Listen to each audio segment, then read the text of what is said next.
Hola, ¿qué tal? Bienvenidos a este nuevo video. Yo soy Maru Capé y hoy se supo el dato de la inflación de junio de Estados Unidos que dio un 9,1 anual. Es la inflación más alta que no vimos desde el año 1981. No solamente eso, sino que incluso superó las expectativas, ya que se esperaba una inflación del 8,8 y por supuesto estamos viendo cómo continúan pasando los meses y la inflación cada vez es más alta. El último dato que teníamos era del 8,6. Sin dudas, creo que es una situación que ya está bastante delicada, que tenemos que seguir muy de cerca porque uno esperaría que quizás la inflación ya para estos meses podría estar bajando y como vemos todo lo contrario, cada vez está más en aumento. Así que me parece interesante que hagamos este video, no solamente para traerte esta noticia, sino para que podamos estudiar un poquito la macroeconomía. Lo primero que ya de por sí nos debería llamar la atención es cómo cada vez que hay una disparada importante de la inflación, viene luego una recesión, que son estas barras grises que encontramos acá en el gráfico. Estamos viendo cómo, por supuesto, la inflación se está acelerando, o sea, no solamente está tocando unos valores altos, ¿sí? Este 9,1 anual, sino encima la velocidad con lo que está haciendo. Entonces, vamos a arrancar un poquito por acá, ¿no? Cómo todo este aumento de la inflación finalmente puede ser que nos lleve a ese escenario de recesión. ¿Por qué? Porque la manera de poder combatir la inflación es a través de un aumento de las tasas de interés, estas tasas de corto plazo. Ya vemos cómo hoy el objetivo de la Fed pasa por ahí, por controlar la inflación. Entonces, ya sabemos que está tomando medidas cada vez más agresivas y por eso el mercado ya empieza a ver que para la próxima vez que haya un aumento de tasas, el 27 de julio, probablemente ese aumento sea mayor. Cuando se esperaba un aumento de la tasa que esté entre 2,25 y 2,50, ya el mercado empieza a ver que ese aumento de tasas puede ser superior, que ya ahora puede ser del 2,5, 2,75. ¿Y por qué digo que deberíamos trabajar con una probabilidad de una próxima recesión? Porque si vemos que la inflación cada vez es más alta, sabemos que van a tener que subir estos tipos para poder combatirla, también la historia nos demuestra que cada vez que hubo un aumento en esta tasa de corto plazo, finalmente llegó una recesión. Y lo estamos viendo a través de este gráfico histórico. Acá estamos viendo cómo fue evolucionando esta tasa y en cada una de estas franjas grises son las recesiones. Si vemos, por ejemplo, lo ocurrido durante el año 2006, 2007, vemos cómo estuvo aumentando la tasa y finalmente llegó la recesión, que es lo que ocurrió durante la crisis subprime. Podemos ver también recientemente, en el año 2018, 2019, cómo estuvo aumentando acá también la tasa. Si bien en este momento nosotros no podríamos decir que, bueno, por un aumento de la tasa llegó la recesión, porque en realidad la recesión se produjo por el Corona Crash, pero bueno, uno creería que si no hubiese ocurrido ese evento, de todos modos una recesión podría haber llegado. Y bueno, acá estamos, ¿no? O sea, nuevamente subiendo acá la tasa de interés para poder combatir la inflación. Entonces, claro, el planteo es, ¿por qué esta vez sería diferente si estamos aumentando la tasa de interés y vemos cómo cada vez que se dan estos aumentos, luego llegan las recesiones? ¿Por qué esta vez sería diferente?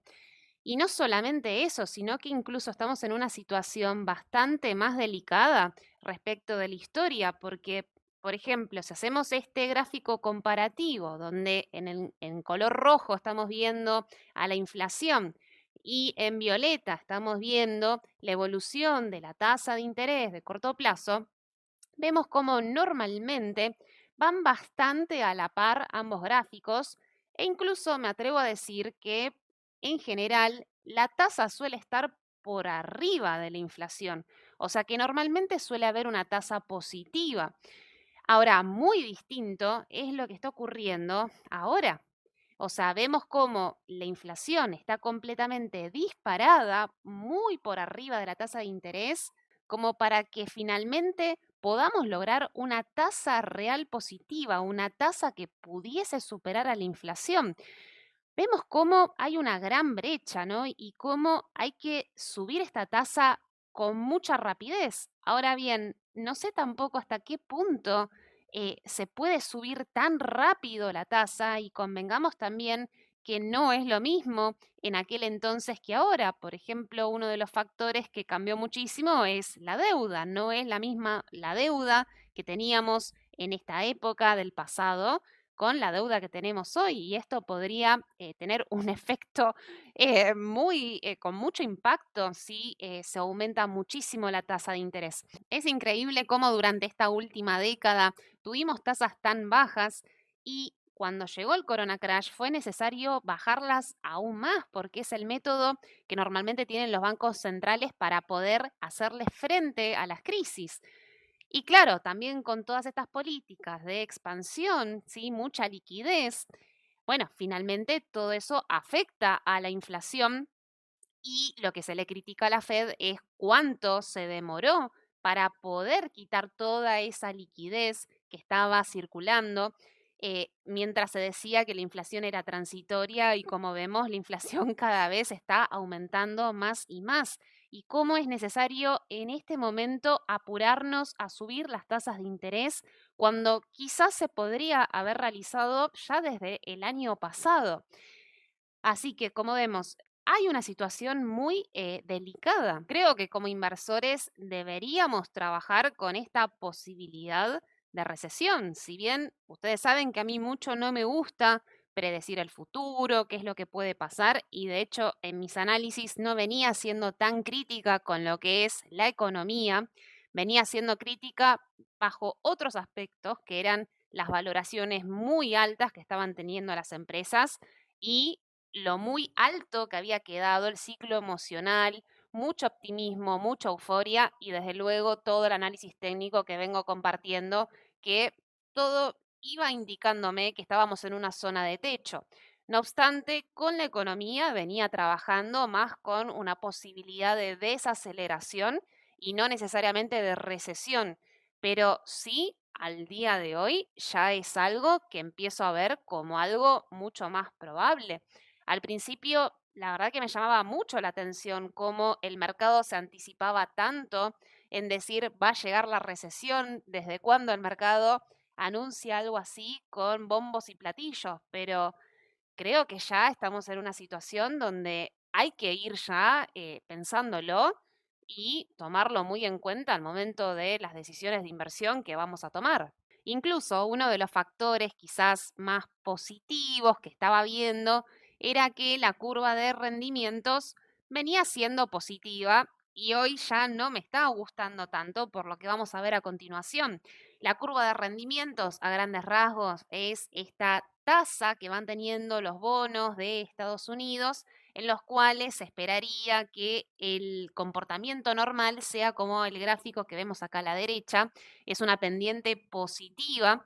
¿Y qué quiere decir? Que en la medida de que vaya aumentando el tiempo, los bonos de más largo plazo deberían rendir más simplemente por una cuestión de incertidumbre. Es decir, uno debería tener un mayor rendimiento por hacer una inversión más riesgosa en un plazo mayor.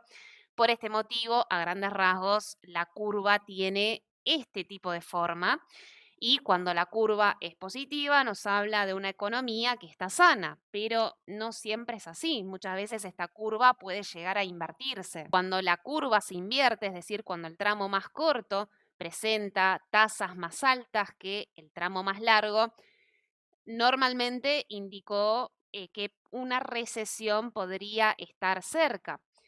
Y si vemos la curva actualmente, que es esta curva azul, estamos viendo cómo está cada vez más plana, tiende a aplanarse. Y cómo básicamente lo único que está faltando como para que se invierta o por lo menos se aplane en su totalidad es este tramo, el tramo más corto. Y el tramo más corto, ya sabemos, es afectado por las políticas de la Fed. Yo ya tengo prácticamente la certeza de que estas tasas de corto plazo van a estar aumentando, porque justamente lo que se quiere es combatir la inflación. Si vamos a ver este gráfico del JP Morgan, donde tenemos la evolución de esta tasa corta, estamos viendo cómo en los estimados ya muy, digamos, dentro de muy poco nos encontraríamos en una tasa alrededor del 3,5, y si volvemos a nuestra curva, estamos viendo cómo un 3,5 nos ubicaría por acá y nos estaría afectando notablemente la curva, o sea, es como que ya dejaría de tener esta pendiente positiva. Desde luego también se esperaría que el tramo más largo también esté subiendo por las políticas inversas a lo que fue el quantitative easing. Entonces, si bien es probable que el tramo más largo también esté subiendo, eso podría ser que evite que se invierta la curva por más que el tramo más corto esté aumentando. Pero, a ver, desde luego, o sea, no tenemos certezas de cómo va a quedar esta curva, pero no hay dudas de que va pasando el tiempo y cada vez esta curva tiende a ser más y más aplanada en vez de ser positiva, como si venía siendo una curva como la que estamos viendo debajo, que es una curva hasta el 31 de diciembre del año 2021, del año pasado. ¿Y en qué momentos la curva de rendimiento se invirtió? Bueno, estamos viendo acá este gráfico de la tasa a 10 años, que es el gráfico en color naranja. En color negro encontramos la tasa de la Fed, la tasa bien de corto plazo, y vemos cómo se invirtió en el año 1989, en el año 2000, en el año 2007 y en el año 2019. Es decir, que se invirtió aproximadamente 6 meses antes de que llegaran las recesiones. Fíjense de qué años estamos hablando. Principalmente recordarán, año 2000, estamos hablando de la burbuja.com, 2007, crisis subprime, 2019, esto que comentaba, que si bien nunca vamos a saber porque llegó el corona crash, pero se creía en aquella época que posiblemente íbamos a ir a una recesión. Para hacer esta comparación de tasas y ver cuándo la curva se estaría invirtiendo, últimamente muchos analistas toman el tramo que va de 2 años a 10 para ver si se está invirtiendo la curva. Yo creo que lo mejor sería poder comparar un tramo mucho más corto con un periodo de 10. Cuando hablo de un plazo bien corto, quizás lo más adecuado podría ser el de 3 meses, que está muy en sintonía con la tasa de la Fed, y al compararlo con esta tasa de 10 años, podríamos decir que nos da una idea de cómo está el sistema financiero, y el sistema financiero es fundamental para una economía saludable.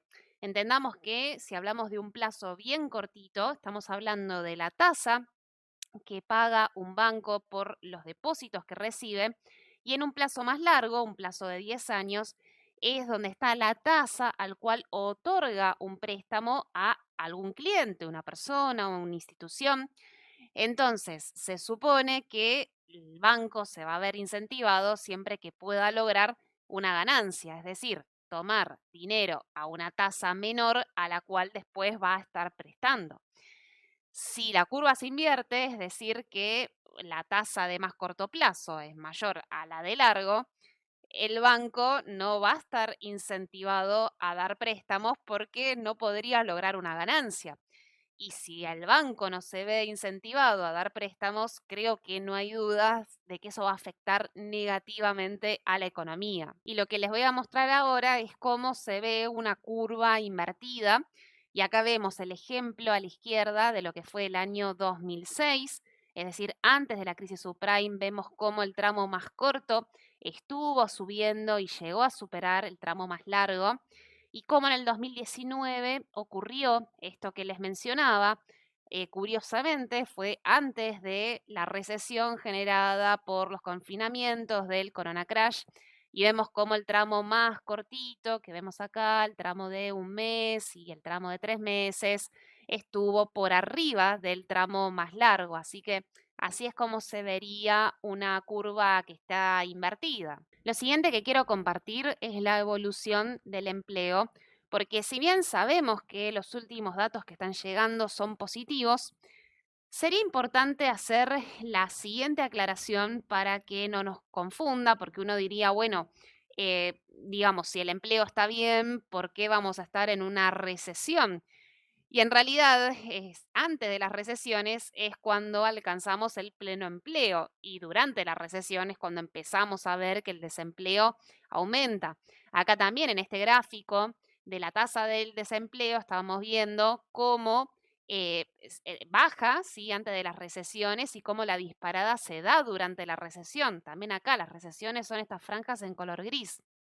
Fíjense, burbuja.com, cómo la situación de empleo estuvo cada vez mejor y luego llega la recesión, cómo lo mismo pasa con la crisis subprime y luego llega la recesión, y lo que venía también mostrando, ¿no? Cómo este gran periodo después de la crisis subprime tuvimos una era de pleno empleo hasta, bueno, el año 2020, que fue cuando llegó el Corona Crash. Y justamente si uno en aquel entonces veía ciertas posibilidades de recesión por la curva invertida, porque el empleo ya estaba en una situación muy óptima, una muy buena situación de empleo y como sabemos, la economía es cíclica y alcanzado el momento de auge, luego lo que viene posteriormente es la recesión. Sabemos que la economía se comporta de esta manera. Ahora, por supuesto, o sea, nunca podemos decir cuándo es suficiente. A ver, desde luego que el empleo puede ir mejorando mes a mes, a mes a mes, por más de que nosotros consideremos que ya está en una situación de que no podría ser mejor. Pero por lo menos la situación actual en la que estamos y siendo tan parecida a la del 2019, previo a esta crisis que vivimos, al menos sí sabemos que está muy avanzado el ciclo. Estamos viendo cómo este ciclo que inició en el 2020 con el Corona Crash, por supuesto por un evento forzoso, se está dando un ciclo muy rápido, un ciclo muy corto, y cómo el empleo ya está en una situación que podríamos considerarla quizás de auge, o por lo menos comparándolo con lo que fue el año 2019. ¿Que esto puede mejorar? Por supuesto, siempre puede mejorar, pero sí entendamos que esto ya está mucho más avanzado y que no es que simplemente estamos saliendo de una crisis en este momento. Y para poder seguir de cerca esta idea de una posible recesión, bueno, sabemos que este mes, a fines de este mes, el 28 de julio, vamos a saber si este segundo trimestre del año, bueno, fue positivo o negativo. Sabemos que el primero, los datos no fueron buenos y técnicamente podríamos entrar a una recesión cuando tenemos un segundo trimestre con resultados negativos. Entonces, creo que deberíamos contemplar varios escenarios. En el caso de que el dato sea negativo, ya sabemos, estamos hablando de una recesión ya confirmada, una confirmación técnica, pero supongamos que no, que el dato sea positivo. Bueno, es probable que el mercado reaccione muy bien cuando esto ocurra, ¿no? Ahora, el tema es que quizás todo esto que estamos compartiendo de la inflación y de la tasa de interés, quizás no tenga efectos inmediatos y que en realidad veamos esos efectos más adelante, dentro de varios meses o quizás el año que viene. Entonces, atentos también con este tema de los tiempos. Bueno, como estamos viendo, ¿no? La situación se ve cada vez más delicada, más compleja, y creo que estos escenarios deberíamos trabajarlos como una posibilidad, como una probabilidad, porque por supuesto certezas no hay. Pero qué interesante poder complementar con muchísimos análisis. Por ejemplo, te voy a dejar este video de acá para que veas el análisis de las valoraciones, el análisis emocional, un análisis técnico y cómo se complementa también con un análisis macroeconómico. Espero que este video te resulte de muchísima utilidad y nos vamos a encontrar en una próxima ocasión. Te mando un saludo. Adiós.